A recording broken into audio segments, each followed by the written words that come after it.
Ustedes que son padres de familia... Buenas tardes, señoras y señoritas. Aquí está el DJ.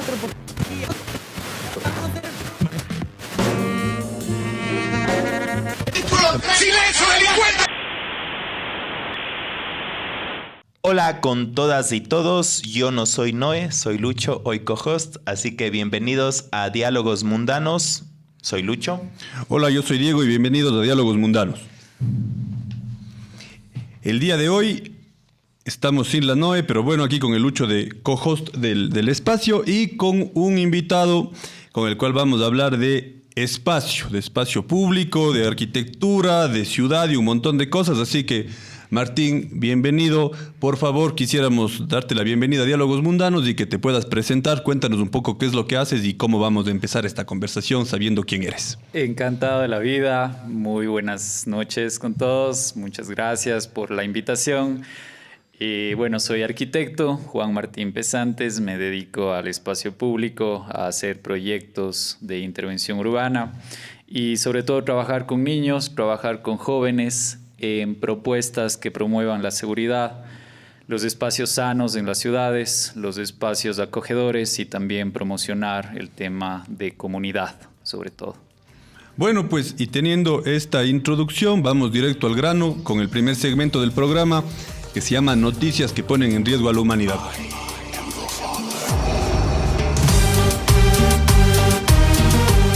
¿Cuál es la idea? Conversar sobre ciertas opiniones y noticias del acontecer global que motiven, digamos, una reflexión filosófica que en este caso, desde tu perspectiva arquitectónica, nos permitirá entender todo esto que tú has dicho, el espacio público, la ciudad y por qué hay que pensar la arquitectura más allá del ejercicio meramente de la construcción. Completamente. Y así que empiezo con una que es cortita, pero que es bastante alarmante porque las Naciones Unidas nos dicen que alrededor de 1.800 millones de personas, que representan el 20% de la población mundial, carecen de un alojamiento adecuado. Es decir, 20% de las personas en el mundo no tienen una casa en condiciones, tanto a nivel sanitario, a nivel de infraestructura. Y quisiera preguntarte, ¿qué tanto nos afecta? Yo sé que podría parecer un poco boba la pregunta, pero ¿qué tanto nos afecta como sociedad el hecho de este déficit habitacional y de estas condiciones de vida en las que un 20% de la población está sometida? Nos afecta enormemente. Yo aquí quisiera enfatizar al hecho de los niños, porque si no tenemos hogares, los niños no tienen un espacio para donde divertirse, para donde jugar, para donde aprender. Y la idea y las soluciones ahorita en arquitectura no se están enfocando tanto en generar más casas, sino en generar espacios para los niños, en generar lugares donde los niños puedan aprender, puedan promover sus hábitos, sus condiciones, ¿no es cierto?, de desarrollo, digamos, cognitivo. Y un poco en ese énfasis me gustaría un poco también hablar sobre el hecho de cómo podemos generar espacios adecuados para los jóvenes. Porque en este déficit mundial, que es verdad, no existen casas, no existen espacios para que los niños y los adolescentes puedan desarrollar sus diferentes actividades, sus diferentes aprendizajes. Parte de una de las soluciones principales de los ODS, por ejemplo, que son los Objetivos de Desarrollo Sostenible, que están enfocados hasta el 2030, o que se deben cumplir para el 2030, está el generar ciudades que puedan promover los desarrollos, que puedan promover las seguridades juveniles de los niños. Y creo que desde la perspectiva arquitectónica y desde la perspectiva de generar espacios para el buen vivir, para las buenas capacidades de desarrollo, creo que trabajar en estos aspectos de la ciudad, que no están enfocados en la mera construcción, sino también en generar rasgos comunitarios, en trabajar con el espacio público, creo que ahí debe ser un punto súper fuerte y debemos desarrollarlo y debemos implementarlo y debemos trabajarlo. Claro. Y bueno, para sumarle esta conversación, y hoy día estoy en minoría profesional al menos, dos arquitectos, pero con el Lucho me comparto con la parte de la filosofía. Esto que decía el Martín respecto a construir, que es más que construir. En la filosofía se habla de que la arquitectura es un elemento que no solamente construye el espacio, sino construye los imaginarios desde los cuales imaginamos el resto. Entonces, Lucho, vos, ¿cómo podrías pensar esta idea de la construcción del espacio para construir otras realidades? Para mí la arquitectura, y bueno, ahí critico un poquito también la academia, es que nunca tuvimos una clase de antropología. Exacto. Y es penoso porque al fin y al cabo el habitar es también un cohabitar. Es no solo habitarse internamente, sino también compartir con otras personas. Entonces, las mismas dinámicas del espacio, de alguna manera, conlleva una conformación del individuo en todo su abanico. Y justo ahí quería preguntarle al Martín, si bien es cierto, ha hablado mucho del espacio público, pero yo creo, en fin, si es que no se tienen unas condiciones materiales, por ejemplo, de vivienda, lo demás en Exacto. realidad no se puede pedir. Entonces no se debería primero, o a la par tal vez, luchar en programas de vivienda pública realmente muy accesible y de alta calidad antes de conformar el espacio público, o tiene que pasar las dos cosas a la vez. Yo creo que tiene que pasar las dos cosas a la vez. O sea, es súper importante el habitar, el tener una casa, el tener un espacio, pero también es muy, muy, muy, muy importante el salir a los espacios públicos, el generar ciudad, porque nosotros somos ciudadanos desde que nacemos. O sea, entendemos la importancia de una casa, entendemos la importancia del habitar nuestro dormitorio casi cotidianamente, ¿sí? Todas las actividades que hacemos en nuestros espacios. Pero el hecho de poder salir al espacio público, de poder entender las dinámicas sociales que pasan en el espacio público, nos vuelven seres sociales, ¿sí?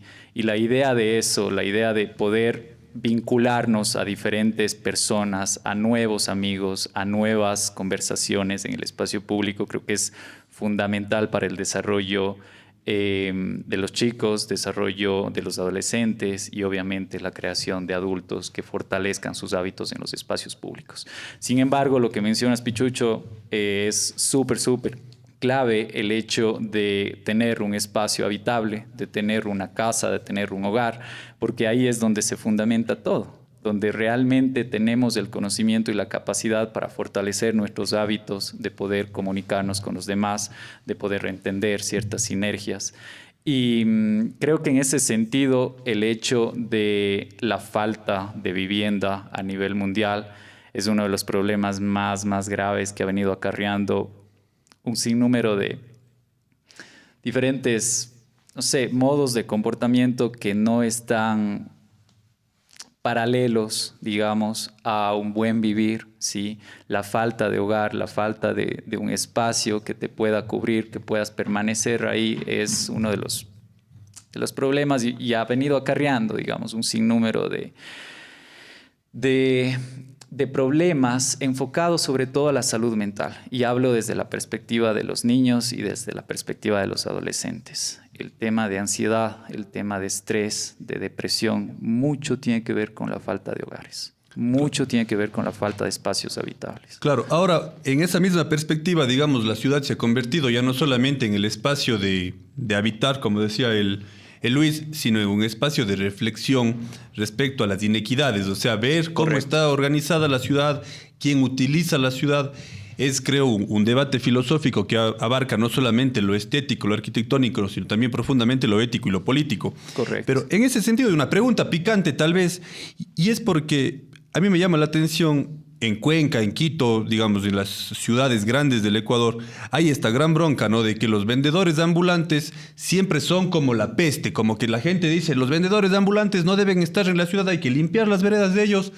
Pero limpias la vereda y a los 2 meses tienes sillas y mesitas bonitas con parasoles para que la gente tome cerveza. Entonces, es como raro, ¿no? Porque vos dices, hay que luchar por un espacio público que la gente pueda usar, pero hay unos usos que son más populares y que responden tal vez a un elemento de clase y que terminan excluyendo a unas personas de ese espacio. ¿Qué opinas vos? ¿De qué lado nos ponemos, por decirlo de alguna manera? Sí, y eso es extremadamente común, no solo aquí en Cuenca, es a nivel nacional, es a nivel de Latinoamérica. El tema, creo yo, viene dado desde la perspectiva de que no tenemos espacios diseñados para eso. O sea, para el tema del comercio ambulante, Nosotros tenemos que pensar en absolutamente todos los usuarios de las calles, todos los usuarios de las aceras. Y no son solamente las personas, los ciudadanos comunes y corrientes. Hay un montón de personas más. No solamente el comercio ambulante, personas con discapacidad, personas con cegueras, son increíblemente vulnerables en el espacio público. La inequidad en este tipo de espacios es enorme y es extremadamente peligrosa. Sin embargo, creo que uno de los principales problemas es la falta de comunicación y la falta de coordinación de diferentes empresas. Porque, ¿qué es lo que sucede? Tú tienes un espacio en una vereda, ¿no es cierto? Llegas y coordinas y trabajas y metes full ñeque en hacer que una vereda sea súper linda, sea full accesible y pueda venir comercio ambulante a vender sus productos ahí. Sin embargo, está solamente sesgada esa perspectiva a comercio ambulante y a que tengas una acera súper bien hecha. Pero ¿qué pasa con los demás actores? ¿Qué pasa con las mujeres embarazadas? ¿Qué pasa con las personas con discapacidad? ¿Pueden recorrer esas aceras de forma segura? Quizás sí, pero cuando llegan a las intersecciones se acaba todo el diseño, porque no está pensado de forma continua una ciudad. A nosotros tuvimos una experiencia ahí súper linda tratando de simular cómo una persona con ceguera y una persona con discapacidad podían circular en la ciudad de forma segura, específicamente en el centro histórico. Y es muy, muy difícil. Es extremadamente complejo. Cuando tú cierras los ojos, por ejemplo, en el centro histórico, y esto es una experiencia que la viví, y empiezas a caminar, no puedes caminar más de 3 metros, porque te obliga tu cerebro a abrir los ojos por el sonido excesivo que tienes en los buses. Entonces, no solamente el grupo del comercio informal se ve vulnerado aquí, sino muchos otros actores adicionales. Y creo que la solución no es una solución concreta, no es decir vamos a hacer las mejores veredas del mundo y vamos a hacer las mejores intersecciones del mundo, sino es empezar a trabajar en comunidad. O sea, ¿qué pasa con este grupo de aquí? ¿Qué pasa con este otro grupo de acá? ¿Cuáles son las necesidades de cada uno de los actores? Creo que hablar de necesidades es súper importante. No es hablar de privilegios, no es hablar de permisos o de quién tiene el derecho y quién no tiene el derecho. Es hablar de quién tiene la necesidad de trabajar en un espacio, en una intersección, en una esquina, en algún lado, y cómo podemos nosotros, como técnicos en este caso, o como cualquier otro funcionario público, como cualquier otra institución o fundación que quiera apoyar este tipo de problemas, cómo pueden favorecer y cómo pueden potenciar esas necesidades. Ahí tengo yo una consulta. Por mucho tiempo y en otras ciudades se han barajado ya, por ejemplo, la dinámica de peatonizar los centros históricos. Ahora, si es que en un inicio no garantizas, por ejemplo, un espacio, porque sí, pareciera que tiene un juicio estético la cuestión de, a pesar de lo que nos has indicado, parecería que tiene un juicio estético la categoría de lo que está permitido y no está permitido para la Guardia Ciudadana, ¿no? Claro. Entonces, si es que, por ejemplo, sumado a eso, se baraja una posibilidad de peatonizar, quizás eso podría resultar más de lo mismo, ¿no? O sea, porque quienes tienen acceso, y lo que dice súper importante, en cuestión de las necesidades, quienes tienen acceso primero para tener un local, luego para pagar un permiso y luego para... Es una cuestión de privilegio. Correcto. Entonces, y la otra cosa es también había una problemática por el otro lado, que a muchos vendedores no les resulta rentable habitar dentro de un mercado. Entonces encuentras, por ejemplo, en el mercado 10 de agosto, 3 puestos en desuso, 5 puestos. Entonces y al fin y al cabo, luego meterse con mafias dentro de los mercados y el problema se hace más gigante. ¿Cómo le ves vos la solución de peatonizar? ¿Le ves cercano para Cuenca o realmente muy lejano e increíblemente utópico?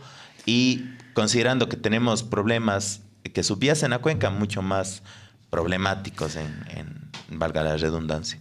Sí, bueno, el tema de la peatonalización siempre ha sido un tema de discusión en los últimos años en Cuenca. O sea, desde todas las perspectivas municipales, privadas, el trabajar con la peatonalización de los espacios es un aspecto que creo que no debería ser tan tajante como el día de mañana vamos a peatonizar esta calle, ni tan alejado como de aquí a 10 años va a ser factible en la ciudad de Cuenca.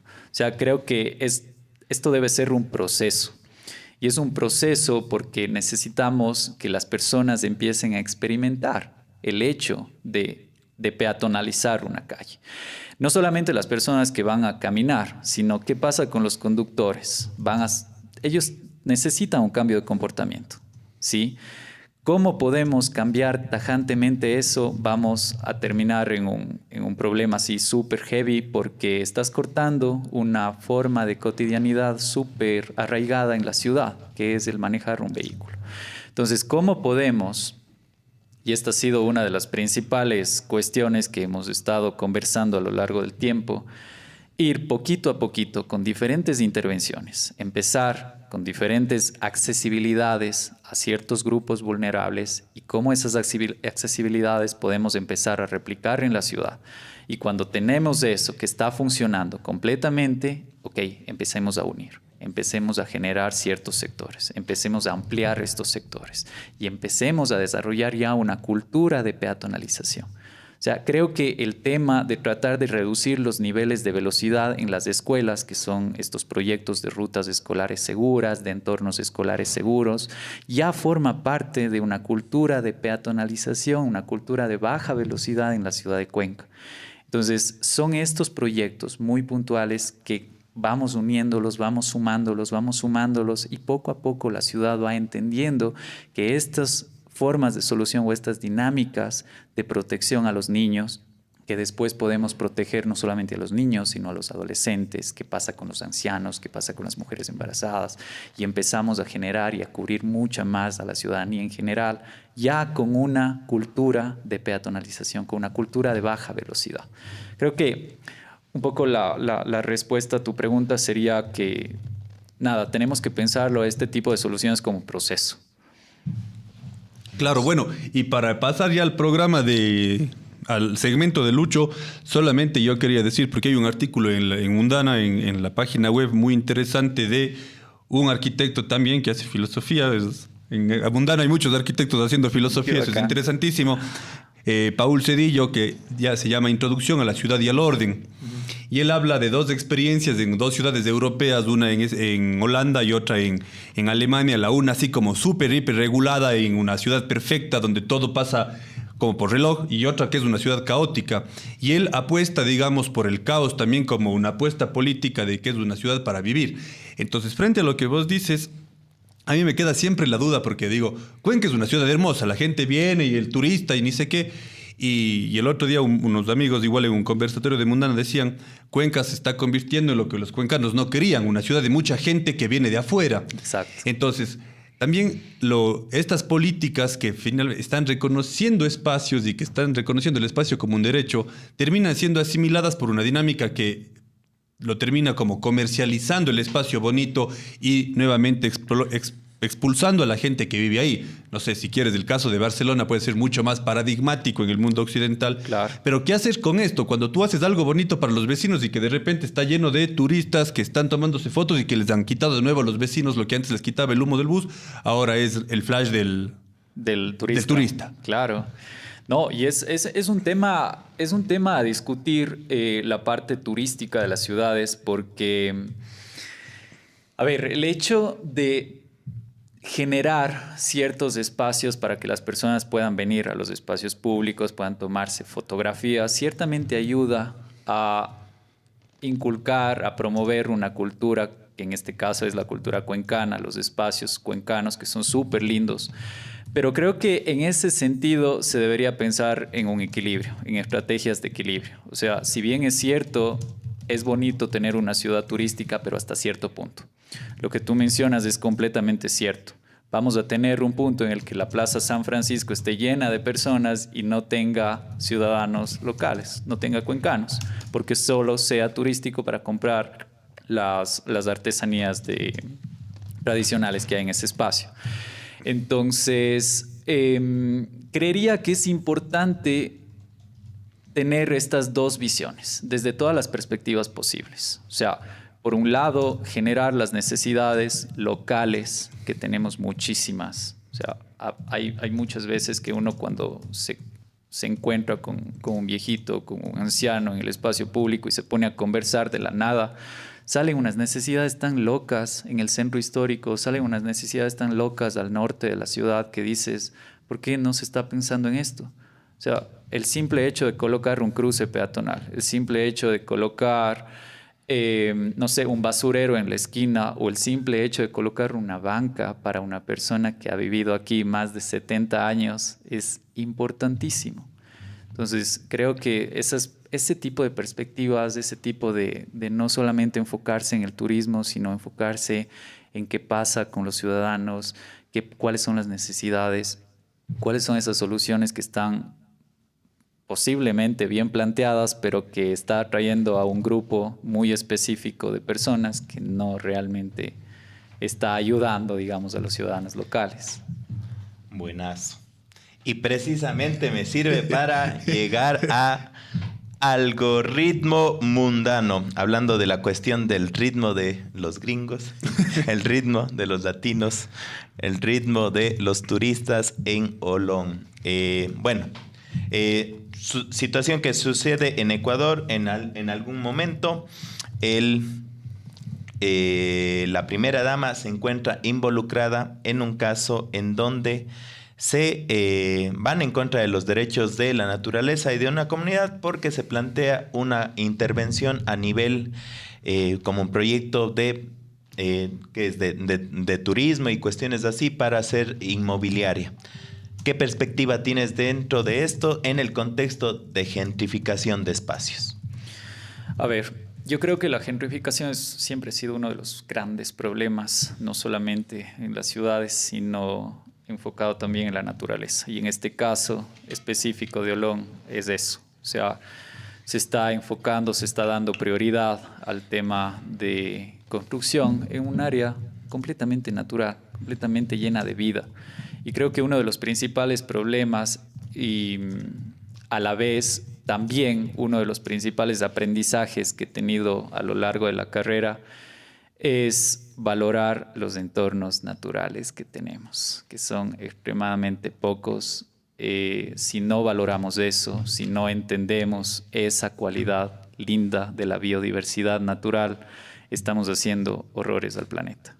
O sea, creo que la gentrificación es uno de ellos, o sea, es uno de los millones de problemas que puede haber enfocados o enfrentados hacia la naturaleza. Completamente terrible, un poco decepcionado incluso de todo lo que se está haciendo, de todos los proyectos que se han aprobado en Olón. ¿Qué dices, Diego? ¿Qué nos puedes dar lecturas de esta cuestión? O sea, a mí me preocupa mucho no solamente el tema de que haya la afectación ambiental, que es la preocupación, digamos, medular de la cuestión, claro, sino la forma en la que se legitiman las apropiaciones que tienes frente al espacio por el hecho de tener dinero. O sea, el hecho de tener dinero legitima un montón de cosas que van en contra de todo el resto de la gente. O sea, y que tal vez de una u otra manera viene a ser el signo de la época en la cual el individuo, la persona tiene capacidad de hacer y deshacer con su entorno y con los que le rodean simplemente porque puede, digamos. O sea, ahí sí el rico hace lo que le da gana porque puede, ¿no? Entonces, amigo, la ley y el orden solo para el pobre. Exactamente, entonces, digo, ahí hay un debate público que realmente es bastante pobre porque dicen, tiene la autorización municipal o tiene la autorización del gobierno, entonces ya está listo. Y no nos ponemos a reflexionar sobre cuál es la gente que está despojada. No sé, igual cuando uno pasa por la vía de San Borondón, ves kilómetros de urbanizaciones que no tienen una sola vereda, ¿sí? No hay una parada de bus, por ejemplo. Y dices, ¿y la gente que no tiene carro, cómo estás pensando la ciudad? E incluso le estás quitando a esa misma gente que tiene los recursos para hacerlo la posibilidad de caminar, y esto que vos decías. Y tal vez topaba esto porque, Martín, sería muy interesante que vos nos cuentes, porque hace pocos días inauguraron un proyecto aquí en la ciudad de Cuenca que tiene justamente esta perspectiva y creo que es parte de una reflexión súper profunda sobre darle al espacio público una acción directa desde el ciudadano y la sociedad civil. Sí. Bueno, completamente. El proyecto se llama Bibliorío. Es un proyecto planteado por jóvenes de entre 14 a 24 años. Y la idea de este proyecto es un poco promover todos los espacios naturales, enseñar a los jóvenes la importancia de la naturaleza, la importancia de las orillas de los ríos, La importancia de la lectura. Bibliorío es un proyecto que está enfocado en promover los hábitos de lectura en jóvenes de 14 a 24 años. Pero no solamente habla sobre la lectura, habla sobre muchísimo más, sobre cómo podemos generar actividades en la naturaleza, cómo podemos, a través de intervenciones que no afectan realmente a la naturaleza, con medios arquitectónicos, con formas constructivas demasiadamente sencillas y sutiles, cómo podemos generar apropiación, cómo podemos generar este uso y esta vinculación con la naturaleza, específicamente por parte de los jóvenes. Y claro, los chicos han aprendido un montón el tema de, justamente, dentro de la arquitectura, cómo con intervenciones muy suavitas, muy sencillas, podemos empezar a generar más apropiación a la naturaleza, ¿sí? Cómo podemos entender a la ciudad desde la perspectiva de los espacios públicos. Justo me hace hincapié en alguna y me da luces a una reflexión que, por ejemplo, normalmente, no sé si sea normalmente, yo creo que en el mundo occidental más bien así, la irrupción del ser humano en la naturaleza es agresiva. Estas acciones, claro, aplaudidas para un cierto permitir espacios contemplativos, ya sea la lectura mismo, encajados en la naturaleza. Porque yo me preguntaba, ahora antes que hablabas de la cuestión del espacio público y la importancia en el comportamiento humano y también en la salud mental, esos espacios de silencio y también de conexión con la naturaleza, porque ahora vivimos casi que inundados 24/7 por las redes sociales y pantallas, que en realidad se ha demostrado que está teniendo incidencia a nivel de cuestiones de dopamina y toda la cuestión que trae consigo ansiedad y demás problemas. Ahora, precisamente este proyecto me parece súper interesante porque le sacas del celular, ya no de tecnologías digitales, le pones un libro y encima le pones en la naturaleza, un combo 2x1. Exacto. ¿Cómo le puedes ver o cómo se ha tomado desde esta perspectiva ese proyecto? De hecho, una de las visiones que tenían los chicos era justamente eso, o sea, cómo podemos alejar a la juventud, o no tanto alejar, pero cómo podemos reducir esos niveles excesivos de uso de la tecnología, de uso del celular. Y lo que tú mencionaste es la solución que se ha venido dando. Llevar a los jóvenes a ambientes donde el ruido del vehículo esté completamente aislado. O sea, está completamente lejos, como la naturaleza, con el simple hecho de ser la naturaleza como tal, tiene tantos beneficios, no solamente por el hecho de que sea súper silencioso, que puedas escuchar a los pajaritos. O sea, han habido tantos aprendizajes en este proceso que, por ejemplo, uno de los que te puedo contar es la parte de los olores, la parte de cómo los chicos cuando están leyendo rodeados de árboles de eucalipto, les parece una experiencia súper linda y empiezan a preguntarse, claro, hay chicos que no saben lo que es un árbol de eucalipto y dicen, ¿por qué las hojas de este árbol huelen tan rico? ¿O qué son estas pepitas, las semillas? Y van aprendiendo y son aprendizajes que vas complementando a este tipo de proyectos y son beneficios naturales. O sea, hay un montón de cosas que puedes tener, un montón de posibilidades que puedes generar en la naturaleza y que están ahí, que simplemente tienes que utilizarlas con todo el respeto de la vida, pero que te ayudan y te benefician en problemas súper graves, que no solamente es a nivel nacional, sino es a nivel mundial. Bueno, no sé si con esto nos quedamos picados, pero sí, Martín, te invitaremos una vez más. El tiempo en el podcast es limitado, igual que los recursos en el mundo, así que hay que aprovecharlo bien. Más bien agradecerte muchísimo por toda esta conversación. Es interesantísimo pensar una reflexión más mundana y más coherente entre todo lo que existe y persiste en este único planeta que nos queda. No me queda más que agradecerle a Lucho, que ha acompañado hoy día como co-host de este podcast, a la Facultad de Filosofía, Letras y Ciencias de la Educación de la Universidad de Cuenca, que nos presta tan gentilmente este espacio para grabar el podcast, a Martín, que está en el máster, que también hace posible Diálogos Mundanos, y a todas las personas que nos escuchan, invitarles a seguirnos en Mundana Revista de Filosofía en redes sociales y que no se olviden de leer en revistamundana.es un artículo diario sobre diferentes reflexiones del quehacer, procurando que la filosofía esté al alcance de todas las personas y que se convierta en una herramienta para que la reflexión nos encuentre y nos encuentre para cambiar también la realidad. Así que a todos y todas muchas gracias y nos escucharemos y nos veremos en un próximo programa.